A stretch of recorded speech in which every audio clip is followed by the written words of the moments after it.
A multinational effort to excavate key regions of Antarctica in search of artifacts from a flash-frozen alien civilization created by refugees is destabilizing the continent's massive ice shelves, according to Secret Space Program whistleblower Corey Goode.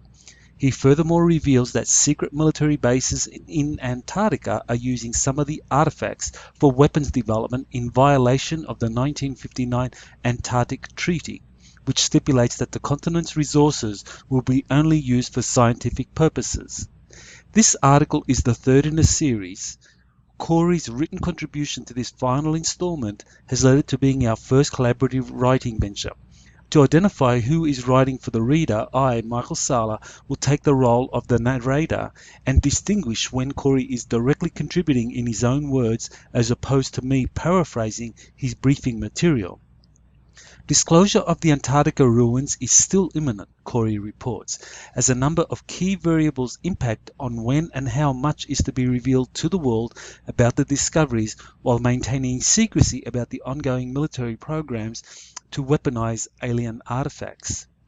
In a detailed briefing given to me on March 16, 2017, Corey shared additional details about the pre-Adamite civilization, supplementing the data he previously put out. This new information was originally slated for release in an article, Endgame 3, as the sequel to the popular Endgame 2 article and video, which focused on secret Antarctica excavations. Corey said earlier that the extraterrestrial civilization identified by him as pre-Adamites first arrived 55,000 to 60,000 years ago and established outposts all over Antarctica, which notably has a landmass almost twice the size of the contiguous United States. He described them as standing approximately 12 to 14 feet in height and possessing elongated skulls. Corey also described how they created a hybrid species, Homo capensis, according to anthropological classification, which became ruling elites or demigods in ancient South American, Asian, and European societies. In the March 16 briefing, Corey began by explaining that the pre-Adamites had established their main base right over ancient builder race technology, which included a stargate or wormhole device very similar to that depicted in the popular science fiction show Stargate SG-1. Corey said that the show was an example of a soft disclosure in which the US Air Force took the lead in revealing key elements of the technologies developed by the ancient builder race, who had established a travel grid throughout the galaxy using traversable wormholes hundreds of millions, if not billions of years ago. When the pre-Adamites first arrived in Antarctica, they quickly asserted control through their advanced technologies over this area populated by human settlements at the time. With their advanced medical technologies, the pre-Adamites then began many genetic experiments and created hybrids that became a servant class. Corey previously released his description of the flash-frozen bodies of the bioengineered hybrids, or Homo capensis, during his latest visit to Antarctica in early January of this year. Corey explained that the pre-Adamite programs interrupted 22 genetic experiments being run by human-looking extraterrestrials first established 500,000 years ago. In a prior report, Corey elaborated that a superfederation comprising 40 to 60 of these races had established competing genetic engineering programs with surface humanity. Corey also described how the pre-Adamites engaged in conflict with the human-looking ETs running their 22 genetic experiments, as well as reptilians doing likewise for global influence. Given that the pre-Adamites had established a physical presence on Earth, this gave them an advantage in establishing ruling bloodlines over the Americas, Asia, and Europe, as explained in a previous article. At the same time, humans who had escaped into the Earth's interior to avoid multiple surface catastrophes monitored how the different extraterrestrial races competed against each other for influence and power over surface humanity, who was still recovering from global catastrophes. One of the inner Earth races that pride themselves on their pure human bloodlines, the Anshar, had a historic connection to the human settlements in Antarctica. However, the Anshar did not cooperate with the pre-Adamites because they considered them to be sociopaths in terms of their treatment of the native Antarctica population and other regions of surface humanity where they had established colonies. Corey said that the pre-Adamites treated humans in antiquity in a similar manner to how modern humans treat dogs in terms of crossbreeding for multiple purposes. The pre-Adamites, along with the reptilians, were a big problem for all humanity. The Anshar were part of a confederation of worlds that sought to make things better on the planet by providing knowledge and technological assistance as described in the Sumerian cuneiform texts. In a previous article, I discussed how the Anunnaki, as described by Zecharia Sitchin in his Earth Chronicles series, involved the Anshar and other off-world groups, according to Corey's sources. To help clarify this point, Corey adds, quote, Anunnaki was a general term that meant ET or those that come from heaven. This definition will upset some people, so be aware. The reptilians, the Nordics, the Ebens, and the Anshar were interacting with the ancient Sumerians to assist them in the recovery of their civilization after the great catastrophe that destroyed Atlantis. The Anunnaki were indeed the reptilians, but the other groups that interacted with them were also referred to by this same name, according to my info in the programs. End quote. Corey said that a small number of pre-Adamites survived the catastrophe that flash froze Antarctic regions by going inside stasis chambers located in the largest of their 3 motherships. These ships are miles long and not 30 miles long as reported earlier. The additional information released by Corey suggests there are many risks in waking up the pre-Adamites who would likely attempt to reassert their authority by utilizing their advanced technologies, including the little understood builder race technology.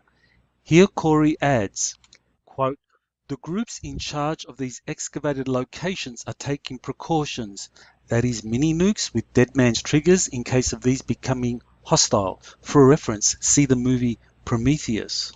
End quote. This leads us directly to the secret excavations currently underway of the pre-Adamites' bases and ships.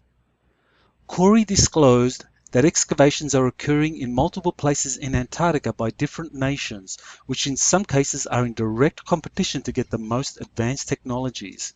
The goal is to eventually disclose some of these, but many technologies, especially those that are clearly extraterrestrial in origin, will not be released, at least to begin with. Corey said that all the nations involved in the Antarctica excavations are capable of making a disclosure announcement on their own, but they are all participating in negotiations to do so in a coordinated manner.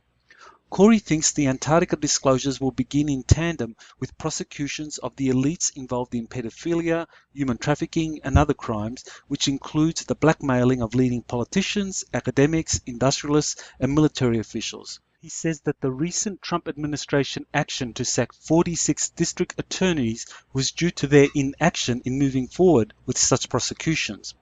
Alternatively, the Russians, the Chinese, or smaller nations could begin the Antarctica announcements if negotiations drag out and the US fails to move forward.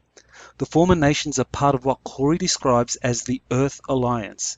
This group has rapidly grown in prominence, with economic power mounting in Asia as global cabal Illuminati power centers in Europe and North America continue to gradually wane.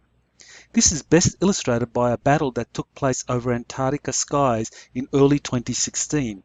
It began when teardrop-shaped ships came out of the sea in the Ross Ice Shelf area and sought to escape into deep space. These ships flew out of bases belonging to a corporate-run space program called the Interplanetary Corporate Conglomerate. The ships in turn belonged to the Cabal Illuminati, who are allied to another program called the Dark Fleet. They were filled with global elites seeking to escape anticipated global chaos caused by the upcoming solar event. Dozens of delta-shaped craft suddenly appeared as the Cabal Illuminati's Dark Fleet vessels reached the upper atmosphere. The teardrop-shaped ships were badly damaged in the battle and had to turn back and return to their Antarctic bases. Corey said the delta-shaped craft inflicted far more damage than thought possible by such small craft. Corey also stated that the only thing known for certain about the attacking delta-shaped craft was that they were built using Earth-based technology on par with that possessed by the Interplanetary Corporate Conglomerate. This technology solely came from Russia, China, and Asian syndicates belonging to an Earth alliance. Thus, the battle revealed that the Earth Alliance had succeeded in bridging the technological gap with the most advanced space technologies recognized to exist. On a map of Antarctica, Corey has marked 6 bases belonging to the interplanetary corporate conglomerate, which he was taken to visit by an Anshar spacecraft in early 2016. The largest of these bases is the size of a small industrial city and located near pre-Adamite ruins. More ruins, some of which are poking out of the ice, are not too far away from other bases marked by Corey. The bulk of the secret excavations are occurring within the Ross Ice Shelf. This shelf exists over land rather than ocean, and drilling is occurring through more conventional science research projects like Andrill. Corey described 2 processes which are simultaneously occurring that are having a powerfully destabilizing effect on the Ross Ice Shelf and other ice shelves across the continent. One process utilizes a natural phenomenon that involves harnessing powerful geothermal vents caused by volcanic activity deep below Antarctica's landmass. The vents are releasing enormous quantities of heat that are being directed to melt the ice cover and are forming large caverns under the ice shelf. This has led to geothermal tunnels being formed all the way to the surface. One of these tunnels caused by geothermal vents that reach the surface is located roughly 5 miles from the South Pole. It is the same tunnel or hole witnessed by an anonymous Navy officer and flight engineer, Brian, who first reported his experience to Linda Moulton Howe in a letter on January 2nd, 2015. She has subsequently interviewed him and gained more information about his Antarctica experiences. In short, he described flying a rescue mission from Davis Station to West Antarctica, where he overflew the South Pole. He and his colleagues witnessed a large hole in the ice, as he described in his original letter. Quote, "Another unique issue with South Pole Station is that our aircraft was not allowed to fly over a certain area designated 5 miles from the station. The reason stated because of an air sampling camp in that area. This did not make any sense to any of us on the crew, because on 2 different occasions we had to fly over this area. One time, due to a medical evacuation of the Australian camp called Davis Camp, it was on the opposite side of the continent, and we had to refuel at South Pole and a direct course to this Davis Camp right over the air sampling station. The only thing we saw going over this camp was a very large hole going into the ice. You could fly one of our LC-130 into this thing." End quote. Corey said that he saw the bottom of the same hole when the Anshar took him into Antarctica in January 2017. The other process, which is also destabilizing the Ross Ice Shelf, is the use of large pressurized steam hoses to reach the pre-Adamite ruins. Corey elaborates, quote, "They are connected to large pressurized tanks in which large bags of water are hit with microwave beams to cause them to explode with steam, opening large areas. Fine-tuned excavations have been done with men holding pressurized hoses shooting steam. The melting ice is causing rivers to run under the ice shelf and lubricate it, causing it to slide even more, as well as producing collapse from the weight of the ice above as the ice heats up from the geothermal activity." End quote. In addition, there are excavations being conducted by other nations across Antarctica, which again are having destabilizing effect on all of Antarctica's ice shelves. Basically, the base temperatures of the ice shelves are on the rise, leading to ice melting and adding to the resulting water sludge, acting as a lubricant for the ice shelves to move. According to research scientists with the Mandrill project, the Ross Ice Shelf is moving at 1 foot a day. This is creating problems as the shelf moves over the pre-Adamite excavation sites, because the tunnels created to reach them have to be constantly lengthened as the ice shelf moves. Corey was told that disclosure announcements will begin with sanitized releases about the excavations of the pre-Adamite ruins by leading scientists that have been working on the excavations since 2002. Documentaries of it will feature only the terrestrial elements of the pre-Adamite civilization. All evidence of alien life and technology has been removed and will be kept secret. The Antarctica disclosure was to be followed by a limited disclosure initiative concerning the military-industrial complex secret space program, comprising the US Air Force, National Reconnaissance Office, National Security Agency, and the Defense Intelligence Agency. As discussed in part 1 of this series, however, Corey explained that a senior official in the MIC-SSP, dubbed Sigmund, now suspects that a more advanced Navy space program exists and wants to uncover the truth before the limited disclosure initiative moves forward. Consequently, while there is growing momentum behind a limited disclosure of the Antarctica excavations, there is also uncertainty over how this will occur. Will it begin with the prosecution of US elites involved in human trafficking, the Earth Alliance revealing its own Antarctica discoveries, or will there be some wildcard event such as the Ross Ice Shelf melting far more quickly than anticipated, revealing more of its hidden mysteries involving a pre-Adamite civilization? Corey has added important information about the pre-Adamites and their connection to the Homo capensis.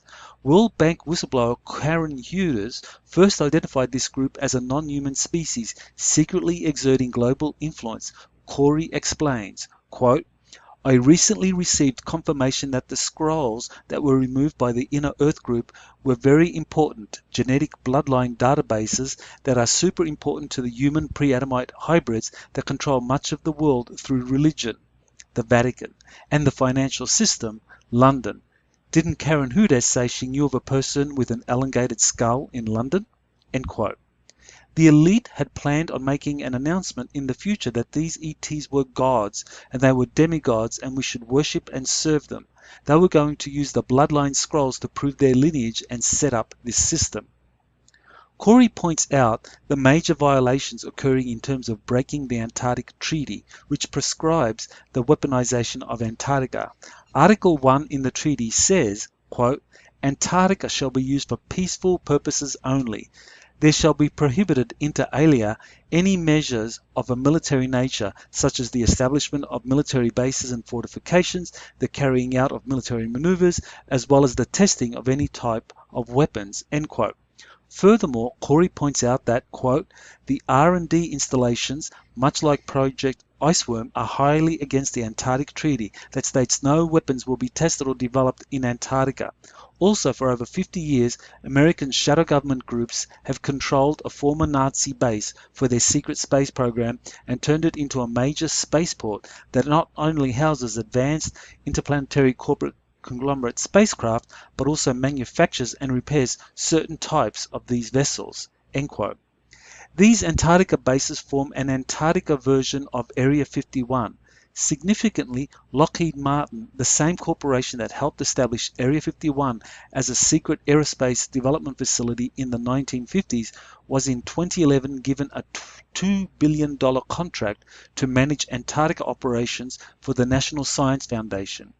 This suggests that Lockheed Martin is using its National Science Foundation contract as a cover for a highly classified and illegal aerospace weapons development program in Antarctica's Area 51. What Corey reveals above is indeed a violation of the Antarctic Treaty, which also states in Article 10, quote, each of the contracting parties undertakes to exert appropriate efforts consistent with the Charter of the United Nations to the end that no one engages in any activity in Antarctica contrary to the principles or purposes of the present treaty, end quote. This is where provisions in the Antarctic Treaty become problematic, since there are a number of non-signatory groups that operate military bases in Antarctica. Corey explains, quote, there are a number of other spaceports in Antarctica that belong to breakaway Nazi remnants, as well as non-terrestrial groups that have huge bases down there. It is not just the reptilian, as has been reported in the past. The reptilians inhabit giant caverns in western Antarctica. This situation clearly creates problems once a group like the Cabal shadow government military begin cooperating with one or more of the non-treaty parties operating in Antarctica in developing advanced weapons systems. Corey says that revealing the extent of military activities in Antarctica, quote, will make some alliance people very happy and a lot of the negative human groups very worried. This is a major violation of that treaty that could have huge ramifications. Cuban Missile Crisis type responses. We are already amidst a shadow civil war that is in extreme danger of becoming an overt civil war that some plan to lead into a world war as a last-ditch effort to depopulate the planet and consequently reassert their control over the survivors. The negative groups have never been so close to defeat. End quote. In closing, it is important to emphasize the ongoing scientific excavations of the pre-Adamite civilization has enormous implications for the planet. The alien artifacts, which include pre-Adamites in stasis chambers, are highly sought after by various groups. Some want to use these artifacts to disclose a sanitized version of an advanced human civilization that was flash frozen in Antarctica to kickstart the world economy and arguably act as a distraction from upcoming criminal investigations. Other groups, the Cabal shadow government, want to gain access to the alien artifacts in order to create a new world religion where the pre-Adamites are revived and even presented as gods to be worshipped. Finally, there are military groups that wish to weaponize the alien artifacts for use in ongoing space programs and for a decisive advantage in facing a possible future world war. Despite these contentious situations, it is important to focus upon the best possible outcome, and as Corey states, quote, "The negative groups have never been so close to defeat," end quote.